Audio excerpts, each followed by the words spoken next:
And there it is. The season is over. We are on to the NFL playoffs, the postseason, and of course, playoffs. It did kind of sound like that unintentionally.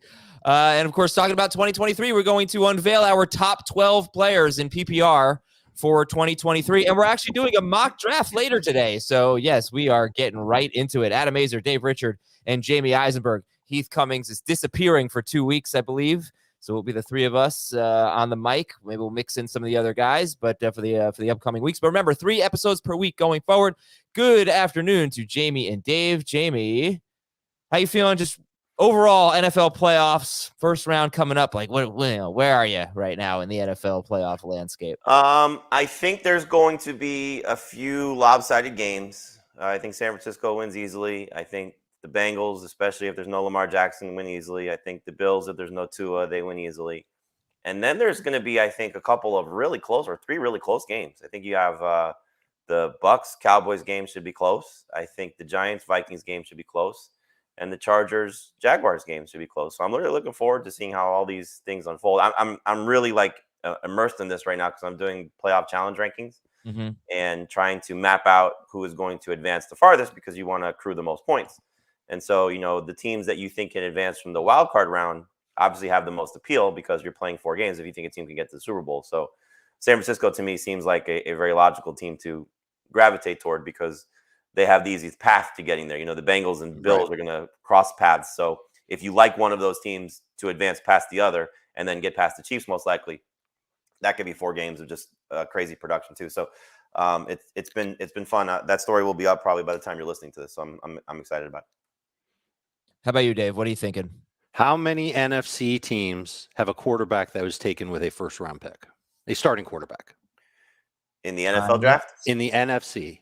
Number 1 pick, a first-round pick. In the NFL draft, not a fantasy draft. Not in the NBA draft or the in the NFL draft. The actual National Football League. We are a fantasy show. None. Oh, Giants and Geno Smith first round? No, Geno was a second round pick. Geno was a 2. Cousins was a 4, I'm pretty sure. Jalen was a 2. Brock Purdy was the last pick in the draft. So Daniel Jones is the only one. It's only Daniel Jones. I thought that was interesting. That is interesting. Wow. All right. So I guess that doesn't mean I think they're going to win or do anything. But how many of the quarterbacks in the playoffs have won a playoff game in the NFC? Brady has Brady won a playoff game? I think he's won a couple. Yeah. Dak? No, Dak. I don't think Dak has won a playoff game. Wow. Is it just Brady? I believe it's just Brady. Kirk Cousins, come on, guys! Kirk Cousins took down Drew Brees. Let's go! Oh, that's right. That's right. Wait, so Jamie, I guess just trying to just credit Kirk Cousins as much as possible. You don't think Lamar Jackson's going to play, Jamie? I don't know. I really don't know. So I think the Bengals still win if Lamar Jackson plays. No disrespect to the Ravens, but obviously the Bengals are playing at a different level right now, and he's not going to be 100%. So. The timetable for the injury, this is 4 to 6 weeks, so this will be week 6 of him expected to return. So you got to be a little bit worried about Baltimore if there is no Lamar Jackson, especially if there's no Tyler Huntley as well. I think the Bengals are going to win the Super Bowl. I think that's, if I'm going to do some playoff challenges, it's going to be Bengals heavy. They certainly have the toughest path, and they would have to, unlike the Bills, they'd have to go to Arrowhead and win. If the Bills and the Chiefs meet in the AFC Championship game, it'll be at a neutral site. Well, Burrow owns Patrick Mahomes, so. Yeah, and I mean, they are playing phenomenal football right now. But I think they have a tough, both teams could have a tough draw of the Bills and the Bengals if the starting quarterbacks for their opponents play. Seems unlikely for Tua as we sit here on Monday.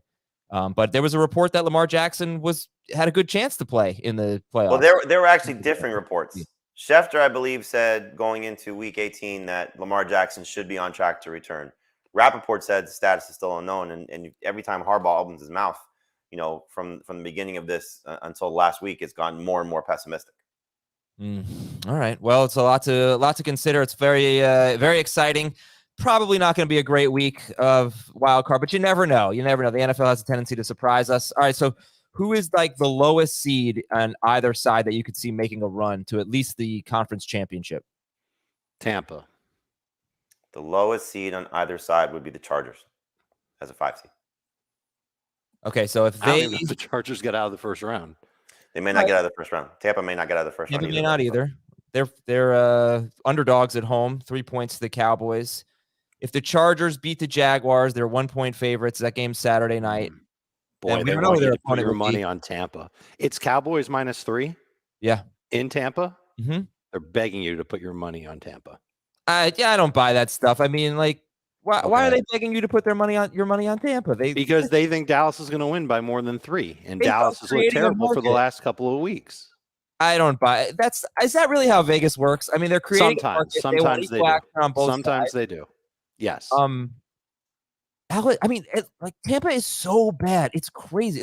They've played so poorly. It's crazy. Tom Brady was 13 of 17 for 84 yards and a touchdown at the Falcons yesterday. Oh, who cares what he did? Who cares what he did in Week 18? Didn't have Mike Evans and he didn't have Leonard Fournette. I know, but it's all year. But they've been bad all year. They really. Yeah, but again, getting Ryan Jensen back, Cowboys look absolutely disastrous. They do look bad. Right. The Washington Commanders and Dax look bad. I think the other part of that is, who do you feel more confident in? Tom Brady at home? Yeah. Or the Cowboys who haven't won a road playoff game, I think maybe since you've been born, Adam. No, I think I'm going to take the Bucks. All that said, I think I'm going to take the Bucks. But they're really not good. I mean, they're just not good. They're going to get destroyed in round 2. Whoever, I mean, the Cowboys, at their best, the Cowboys are a lot better than the Bucks, I think. That I'll agree with. But they're not playing their best. Well, wait a minute, though. At the Bucks, well, I don't know if we've seen the Bucks' best this year. They haven't. Their best this year is not as good as the Cowboys' best. It was Carolina. Their best was Carolina. So they're getting right at the right time. Right, but it was Carolina, a depleted Carolina. Yeah. They're not going to see anything like that the rest of the way. Correct. All right. What's that? So here's what we're going to do. We're going to go through some Week 18 observations.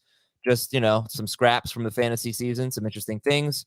We're going to Week 18. Yes. Very funny. I said Week 17 in the text yesterday. Hilarious. Amazing moment. Yes. We're going to do some news and notes. Aaron Rodgers' future, Michael Thomas contract. And then we're going to do our top 12 in PPR and see what we're thinking. I know we're not going to all agree on the number 1 pick. I don't know who Jamie and Dave have. It's not the same guy as me. But we could have 3 different number 1 picks. I think I'm giving you the first pick. I'm going to set it up that way so you actually do it. Actually, I would like for that to happen because I'm going to take Kelce and we're going to see how it plays out. All right. Anyway, Week 18 observations. Dave, what stood out to you in Week 18? What stood out to me in Week 18 was, I'm just going to go right to the Sunday night game and how the Packers still couldn't get their act together. Still couldn't call a great game against the Lions. I thought that the Lions would play tough no matter whether a playoff spot was on the line or not. But they were great. And this is a team that's really, really set up well for the future.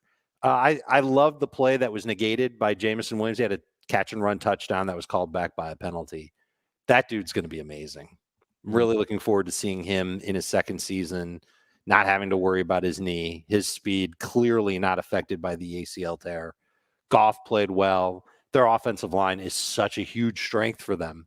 This is a team, the Lions, that are going to be very trendy, very popular next year.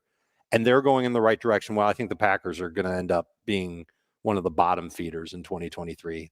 They look like a mess. They've got some great pieces on defense. Some of them are hotheads that push trainers out of the way like idiots. But I think that I'm already ready to bail on almost all the Packers players in fantasy drafts next year. Wow. And I'm already excited. And that includes Christian Watson. Why? I'm excited about, who's his quarterback going to be? Well, if it's not Aaron Rodgers, that might be an upgrade. Jordan Love. I don't know if I'm ready to say that Jordan Love is an upgrade over Aaron Rodgers right now. And I'm not sure if Matt LaFleur is the best guy. I'm not sure if Matt LaFleur is the best guy to run that offense. So I'm a little nervous about Christian Watson. That's a takeaway for me.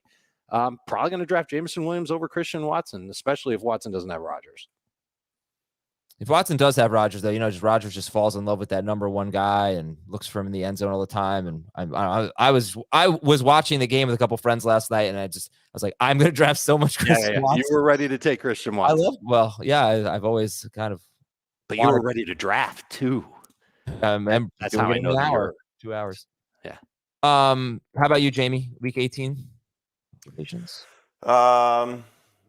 Good for Lovie Smith to take a dump on the team right before he got fired by winning that game. Would you say he took a number 2? He did take a number 2 for number 2. Now they've got the number 2. All-time Bears legend. Lovie Smith. I don't know. There's so much not to really take away from Week 18. It was really a lot of bad football across the board. I don't know. I mean, you could clearly see how much these teams need their quarterbacks. We ran a graphic yesterday on HQ of the guys who were starting yesterday and it didn't even include Joe Flacco. Skylar Thompson, Nathan Peterman, Davis Webb, Coleman, what's his name? David Blau. It's just so awful. Anthony Brown. Just it's so hard to see what these teams are. I will say this though, it was awesome to see the Falcons get Tyler Algier 1,000 yards rushing. I think he's going to be a very interesting player next year, depending on how they address their backfield. And as Heath has pointed out, it makes a lot of sense.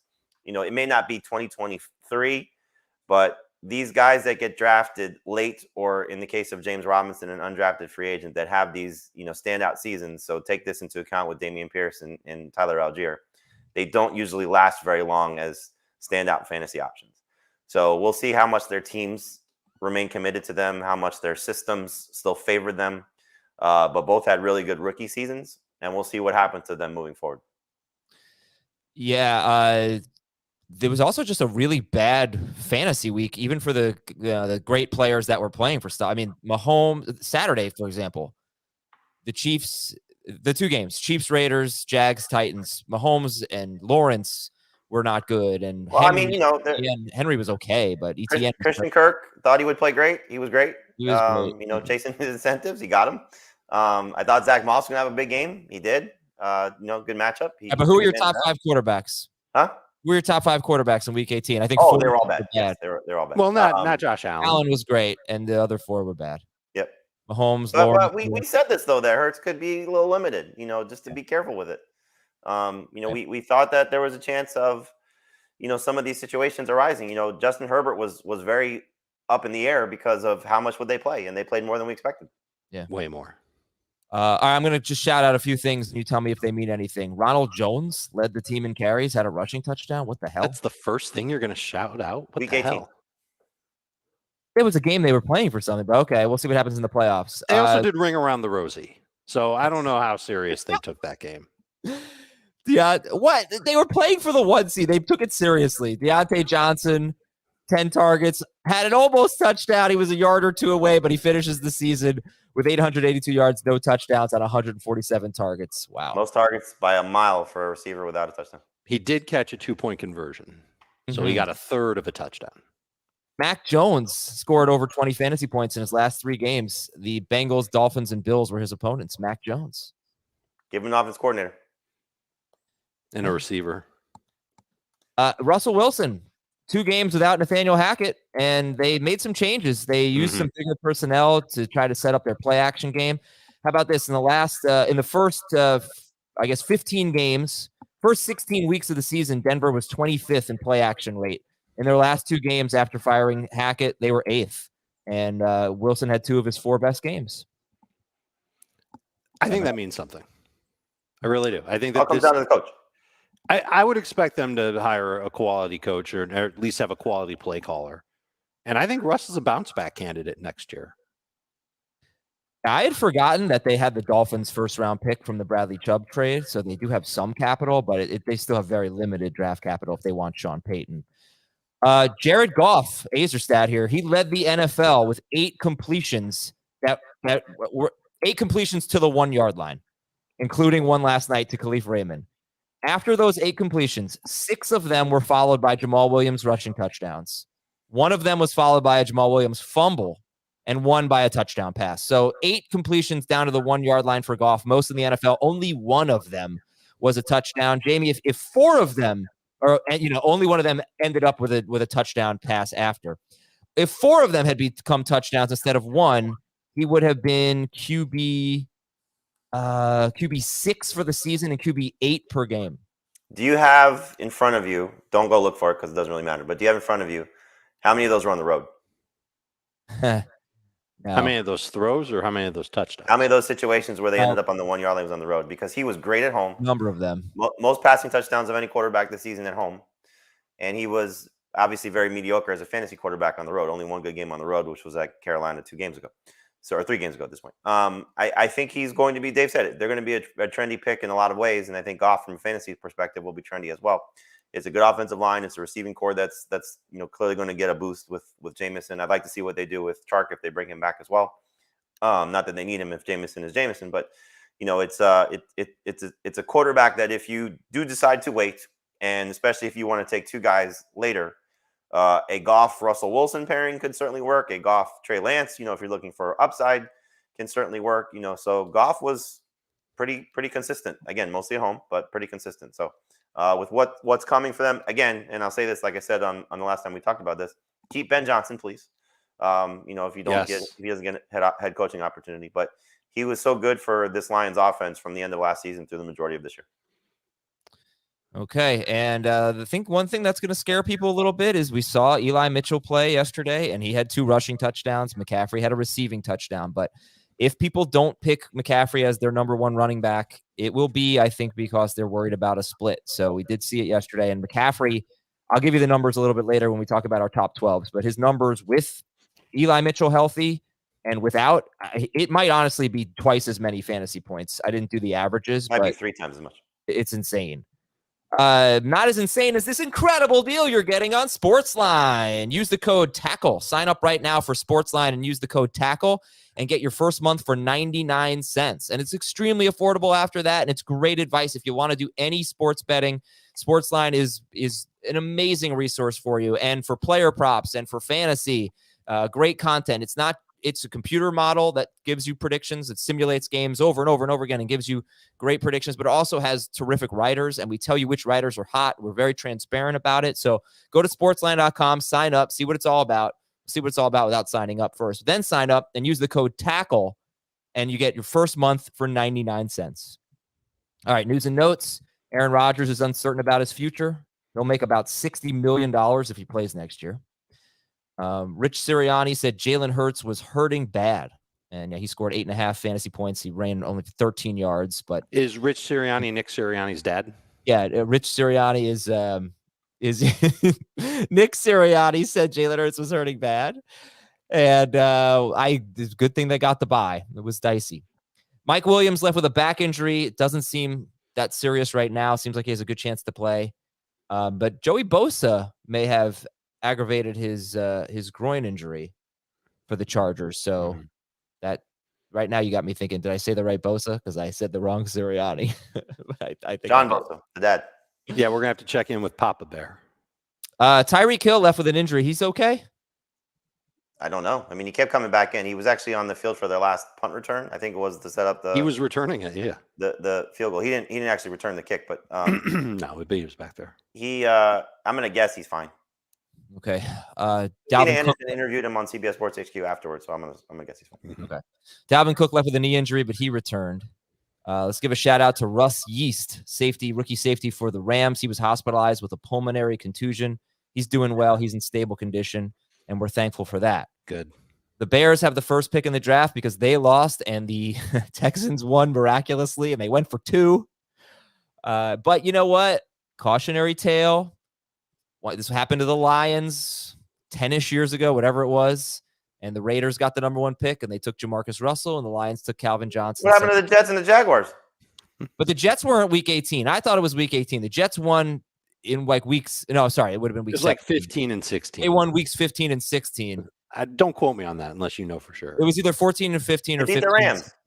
They beat the Rams, and then they won the week after. They won the week after. They lost week 17, though. But yes, they ended up with Zach Wilson instead of Trevor Lawrence. And then the Texans fired Lovie Smith, and the Browns fired defensive coordinator Joe Woods. And Dave, the Saints restructured Michael Thomas's contract. What did you make of that? It's to make it easier for his cap hit to be spread over the next 2 seasons. He will not be a Saint next year. I don't believe. Tom Brady is 7-0 against the Cowboys in his career. I did notice from week 18 that DK Metcalf had a terrible game facing a lot of Jalen Ramsey, and he struggles in tough matchups. He does. So next year, the schedules are already out. Not the weeks, but the opponents. Are out.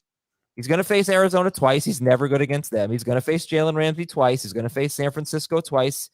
He's going to face Trayvon Diggs. He's going to face the Eagles cornerbacks. He's going to face Denzel Ward. If J.C. Horn becomes a great corner, he's facing him. He's going to face the Ravens cornerbacks. He's going to face it with a rookie quarterback halfway through the season. Possibly. Now, he already torched Jeff Okudah this year. He's had some good games in some of these tough matchups, but it does really cap his ceiling. So it is something to think about for DK Metcalf. All right, let's take a break. When we come back, our top 12 players in PPR for 2023. All right, guys. Was this a difficult exercise for you, Jamie? How would you characterize making your top 12 for 2023? Yeah, I mean, it's always a little, difficult because there's so many things that are still uncertain. For example, if you told me Josh Jacobs is back with the Raiders and their quarterback is, I don't know, maybe Tom Brady with an improved offensive line, he would be a first-round pick. But the fact that he's a free agent, and if he returns to the Raiders, there's no idea. We have no idea who the quarterback might be or the line might look like. There's reasons to be concerned about that. Saquon Barkley, where is he playing next year? So there's questions, I think, with a lot of players. You mentioned it when we talked about this last week. If Tony Pollard is back with the Cowboys and Zeke is gone and there's nobody of significance playing alongside him or in the same backfield with him, he has first round potential, if not top 5 potential. So there's lots of things that still have to be answered. But for right now, just going on what we know from a year ago, I think you can feel pretty confident probably about 10 guys. And then, just kind of hope you get the other 2 to 5, whatever case may be, right. All right, let's do it. Who's number 1, guys? It's the Browns DST. The new coach. You like it? Mystery coach leading the way. PPR, I guess it doesn't really matter, but almost all of our drafts, when we do drafts, the 3 of us, plus 9 other people, are 3 receiver PPR leagues. But I don't think that would change anything if it were 2 receiver or 3 receiver. But who's number 1 for you? It's Kelce for me, as I said earlier. I'm taking Justin Jefferson. Without a doubt. I'm not messing around. I might change my mind in non-PPR. Here it is. He's the running back guy is going. Well, listen, I gotta be honest with you. Something might be wrong with me. And I might see a doctor. I might see a therapist. We've had a lot of talks about having counselors at our office lately, Jamie. I only have 5 running backs in my top 12. Wow. Ooh. I've never had this feeling before. So it's kind of new to me. And it's kind of exciting to have a wide receiver at number 1. And I like it. Justin Jefferson, at least 18 PPR points per game each of the past 2 seasons. He gets a ton of targets, scores a ton of touchdowns, really good player, et cetera, et cetera. I think it's the safest pick in the draft. Justin Jefferson. Yeah. Unfortunately, he was not even close to as good as Cooper Kupp. I understand the drawbacks with Cooper Kupp, but when Cooper Kupp had Matthew Stafford, I mean, you take away the last game that Cooper Kupp played, it was with a backup quarterback. Kupp was a lot better. He was like 2 to 3 points better per game than Justin Jefferson when Kupp had Stafford. But I understand, Kupp's older. Rams offense is their coach is going to be. Right. Who's their coach? Who's their quarterback? Because if the coach leaves, does the quarterback stay? There's a lot up in the air meeting with the media today, so I'm sure he'll answer that question. Yeah. All right. So why don't we do our top 6, then we'll do 7 through 12. Jamie, give me your top 6. Justin Jefferson, Christian McCaffrey, Austin Eckler, Jonathan Taylor, Jamar Chase, and Cooper Kupp. Jefferson, McCaffrey, Eckler. Who'd you say? Taylor, Chase, and Kupp. Taylor, Chase, Kupp. That's Jamie's. Dave? We have the exact same top 6 with one exception. I have Saquon Barkley where Jamie has Jamar Chase. So, Justin Jefferson, CMC, Eckler, Jonathan Taylor, Saquon Barkley, Cooper Kupp. And I have Heath's too, Adam, if you'd like that. His top 12. Yeah. Yes. Heath's top 6 are Justin Jefferson, Christian McCaffrey, Cooper Kupp, Saquon Barkley, Austin Eckler, and Jonathan Taylor. Okay. So, similar names. Jamie does not have Barkley in his top 6, 7. You got him? He is, I believe, 8th behind Travis Kelce. Okay. Nobody has Kelce in their top 6. No, he's 9 for me. I'm sorry. I have Tyreek Hill at him. Okay. I have Kelce 1. So Jamie goes Jefferson. Everybody goes Jamie and Dave. We'll leave Heath out of this. Jamie and Dave go Jefferson, McCaffrey, Eckler, Taylor, 1 through 4. And then 5 for Jamie is Chase. 6 is Kupp. 5 for Dave is Barkley. And 6 is Kupp. So I'm guessing you have Chase 7, Dave? Yes, I do. And for me, I go Kelce, McCaffrey, Jefferson, Eckler, Chase, Kupp. So why should I not take Travis Kelce with the number 1 pick? I mean, the clear answer is age, and at some point there's going to be a fall off, and so the risk that you have by doing that is putting yourself in the situation, which could also happen to Austin Eckler based on his age at his position, who's going to be 28. But I mean, look, the guy's been an unbelievable stud, as we've noted time and time again on HQ. Just because I've seen the graphic, he is 6 points per game better than anybody else in PPR this season at his position. And so if you take a touchdown away from him on a weekly basis, then he's back to the field. So it's easy to see why you're doing it. But I guess the concern would be as he continues to advance into his 30s, there's going to be a situation where the cliff comes and Father Time is undefeated. So I'm just a little bit nervous about that. Me too. Yeah. I mean, you just have to weigh the risk of it all. If you were 29, I kind of feel like you'd be making a lot more sense. But he's a little older. Sorry, go ahead. He's a little older, and I mean, imagine if the last 6 games he had played were the first 6 games of this season. What would we be saying about Travis Kelce? Didn't score in any of them. Did have 10 for 105 against Houston, and then 6 for 113 against Seattle. So he took advantage of 2 really favorable matchups, but otherwise 11 or fewer PPR points. Yeah, look at the last 3 games of 2021. Terrible, right? And then he went into the playoffs and he rocked it. 100 yards per game in the playoffs. So I would say that that's the first thing that I'm going to watch for. Yes, me too. We want to see if he rocks it in the playoffs, and if he does, that'll make you feel better about taking him with a first-round pick. And it's just the matter of, how badly do I want that advantage at tight end over the rest of the league?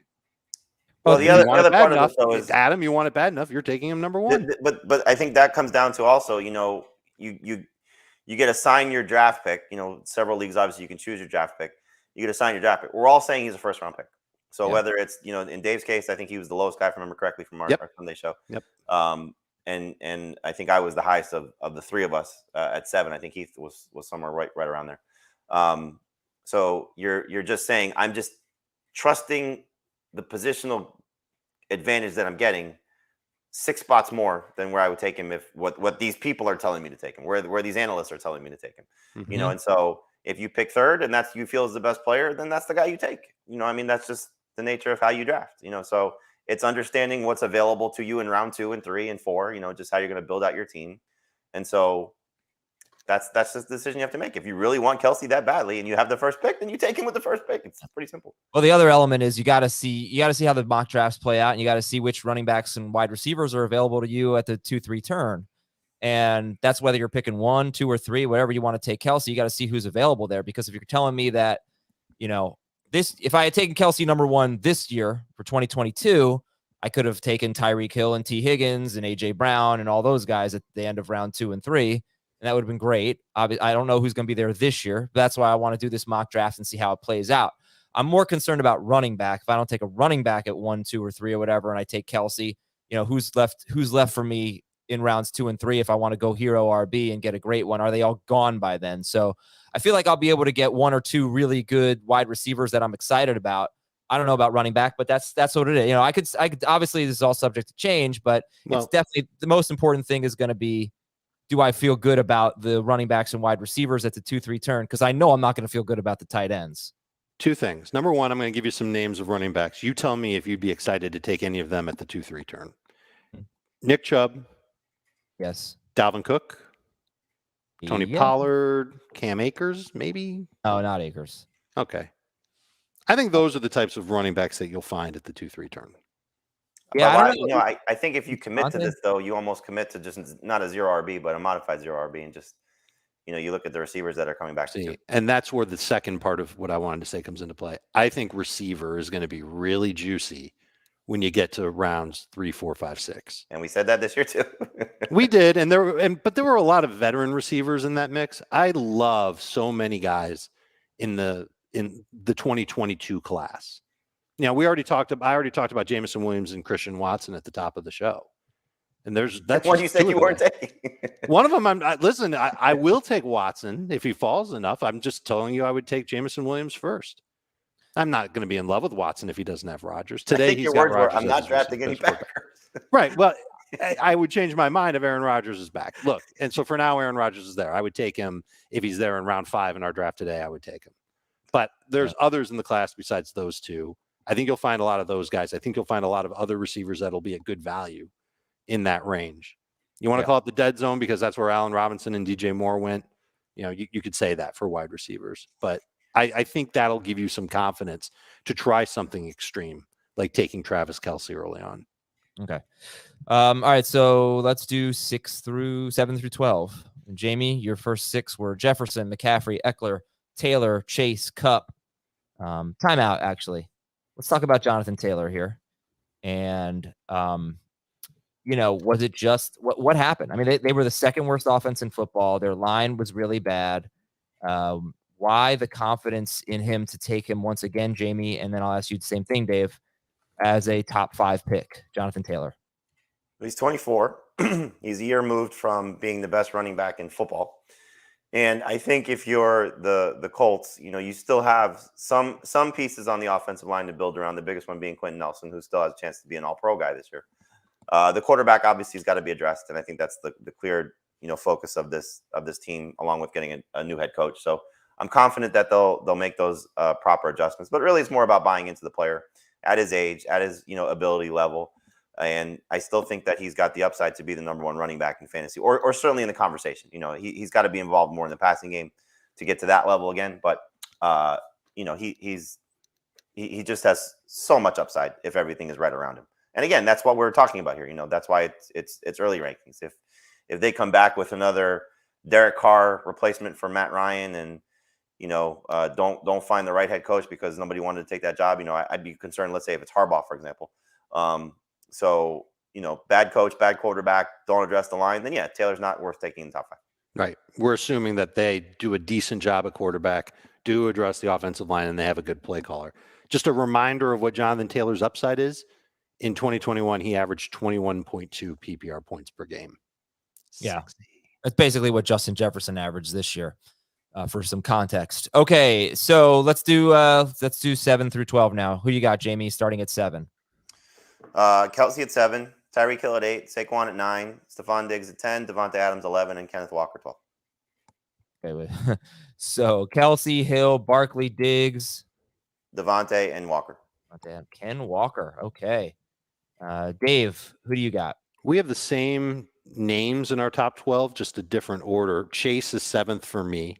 Stephon Diggs is 8th. Tyreek Hill is 9th. You can see that I've got a big wide receiver run through the middle of the first round. Devontae Adams is 10th.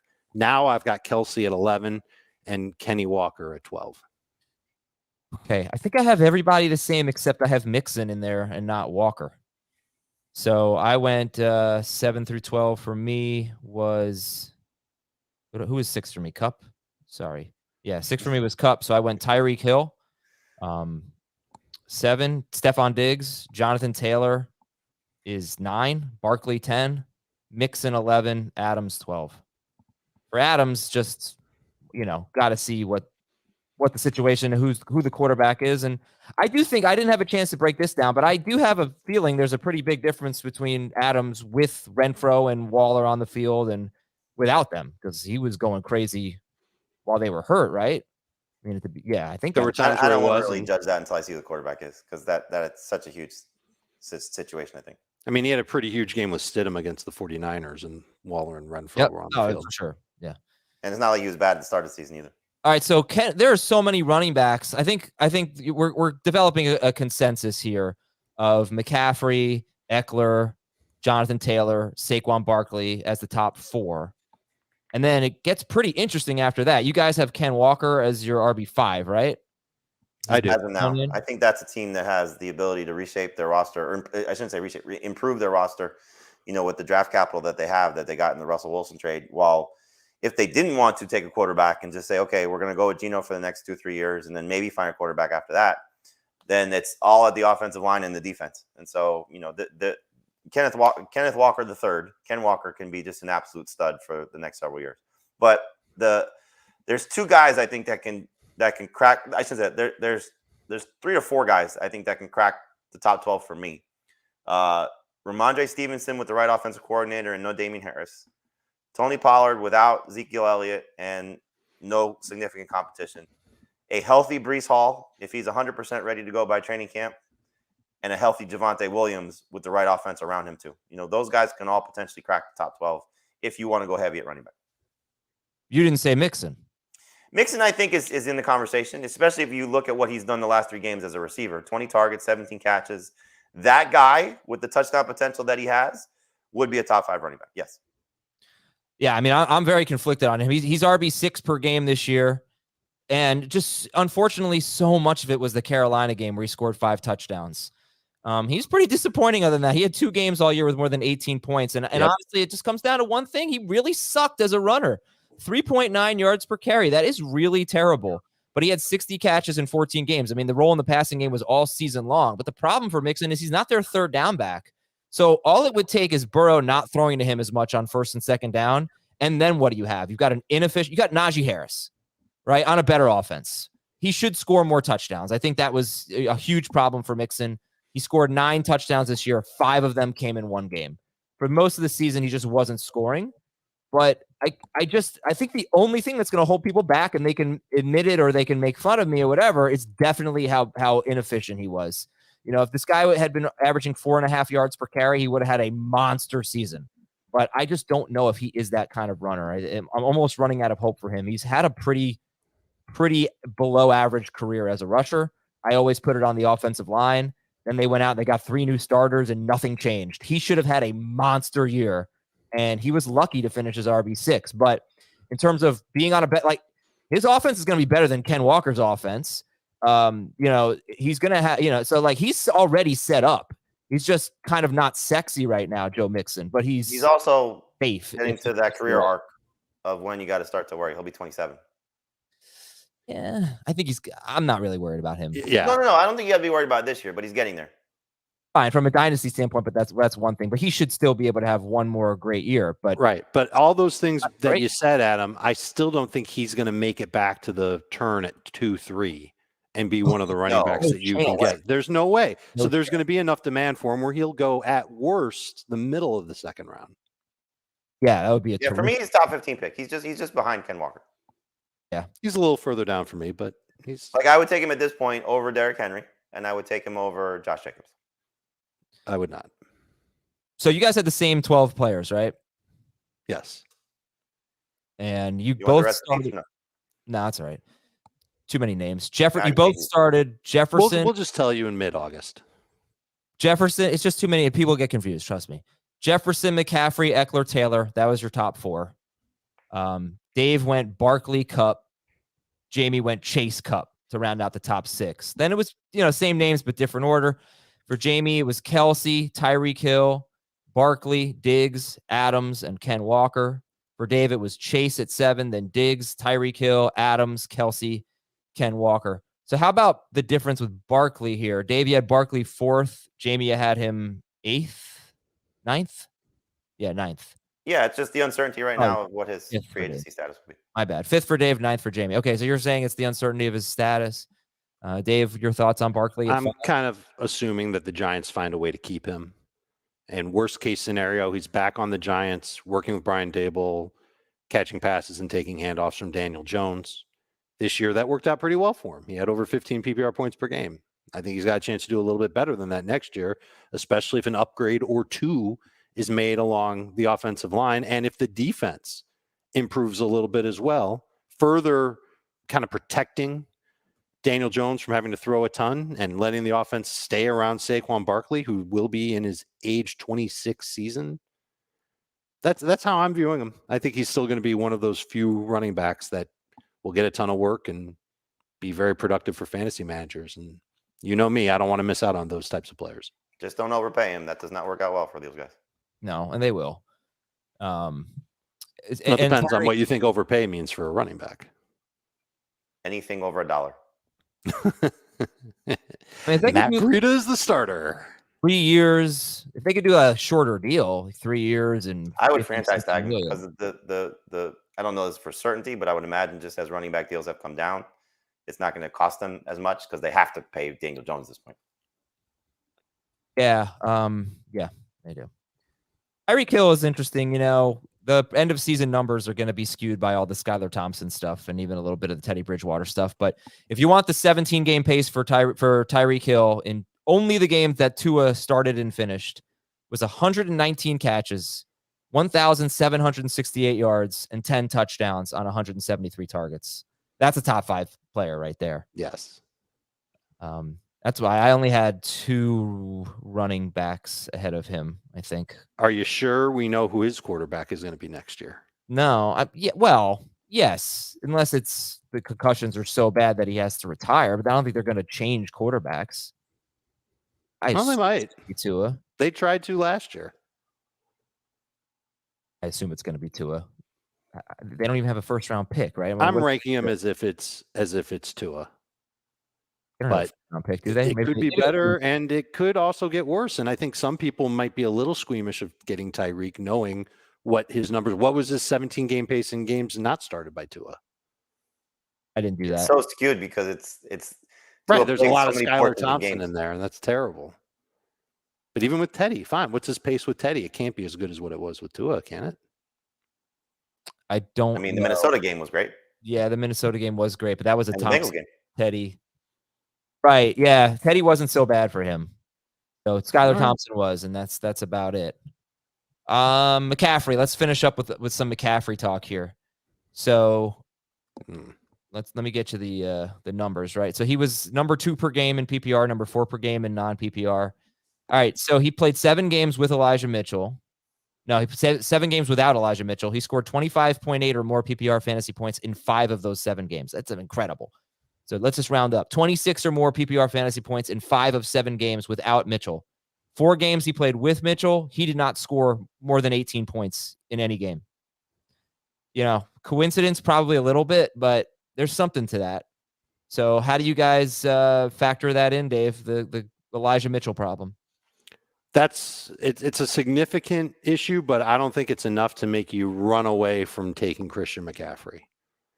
What the upside is. I'm not running away from him, but if you want me to build you a case against Christian McCaffrey, there's 3 prongs to it. Number 1, it's that Elijah Mitchell or somebody else will take work away from him.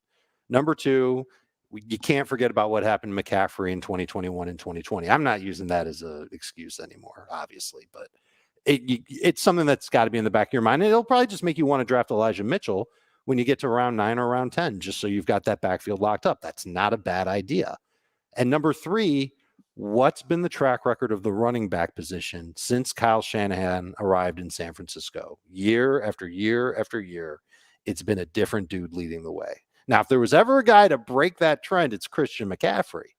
But it's still a trend that you got to pay attention to. And if you're okay with all 3 of those things, especially making sure that you get Elijah Mitchell and, like what I said, round 8, round 9 in that range, you're taking him, and you're probably not thinking twice about it. Okay. Jamie, what do you think about the Mitchell splits? I don't think it's enough of a sample size to say that would have been the norm, especially after Garoppolo got hurt, so would they have leaned on both guys? You could probably make the case that the answer is yes, to make sure that their run game was just carrying them. But he's been such a reliable weapon for a young quarterback like Purdy. Think about their quarterback situation is going to be next year. Young quarterback or young quarterback. They're moving on from Garoppolo. So the Trey Lance, Brock Purdy competition, could either very much benefit McCaffrey if it's Purdy again, but it could also be another guy that's going to run the ball as well with Trey Lance. We've never seen McCaffrey with a running quarterback like that this young. It was Cam Newton at the end of his tenure when he was, with McCaffrey. So there's a lot of things at play here with him, but I think you just look at what he's been able to do in the again, another small sample size, but the small sample size with the 49ers. And you just got to love that they spent so much capital to go get him. And depending on how this, ends this year, if it's a Super Bowl run, which I think a lot of people expect, why would you go away from that? Okay. Do you think it's going to be a Super Bowl run? Picking the Niners? I think Niners get there, yeah. I'm going to take the Eagles, but I don't know how healthy Hurts is going to be in 2 weeks. That's obviously a huge deal. But they're better. Travels. What's that? Yeah, I just think they're better than I just think they're the best team on paper. But if it'd be a real shame. I mean, I'm not going to shed a tear, but it would be a real shame if Jalen Hurts isn't fully healthy because they were a truly elite team with him healthy. An 49ers Eagles matchup will be a ton of fun to watch, but I don't even know if that's going to be a top 3 potential matchup in the overall playoffs. I think just the AFC has a lock on those, like the big time matchups that just must watch. And we might have a shot at getting 2 of them. In fact, we probably will get 2 of them. We could get that Bengals-Bills game in the second round, and then the winner of that versus Kansas City for the chance to go to the Super Bowl. I'll be glued. I wouldn't discount a potential Jaguars or Chargers Chiefs game. I mean, it would be very tough for those teams, but those could be terrific games as well. Yeah, I'm fired up. I mean, I can't wait. And are you fired up or fired? Because there was a coach that was just fired. Oh, who? Cliff Kingsbury is out. Get out of here. Not a shocker. That's pretty big news. It was expected though. It was expected. He just got a contract extension this time last year. Not this time, but last year got a contract extension. And now he's fired. Oh boy. It was 10 months ago. Good work, Arizona. Good work. Where are you going to draft DeAndre Hopkins in an hour when we do our draft? When he's playing for which team? Let's see. Where is he going to be playing for next year? I think he gets traded. I do too. That'd be a good thing because he was first round quality when he came back with Kyler. His points per game were amazing. Yeah, yep. I think he is a 3rd round pick. Agreed. Okay. A little lower now. We recorded at 11 today. I think we're going to do 11 a.m. Eastern on Mondays and Wednesdays and Thursdays, 10 a.m. Eastern, if you want to watch us live. So you can always check the YouTube channel. We'll have the schedule. I'll just say it's 11 a.m. Yeah, seriously. Why do we have to change it around all the time? Confusing. Oh, we can do that. That's fine. And then we can go get lunch afterwards. Well, for Heath, it's dinner time at 11, so that's a tough thing for him. He'll be fine. Hey, by the way, man. By the way, we're going to have a show next Monday. By the way, it might be Tuesday because of MLK. But go ahead. Props to everybody watching and listening. This is literally, we're recording this literally the day after the season ended. You're a real one if you're paying attention to fantasy right now. Oh yeah. Props to you, man. Like you want to win your league next year. That's why you're paying attention. So glad you're here. Very much appreciate it. Okay. We'll talk to you on Wednesday, everybody. See ya.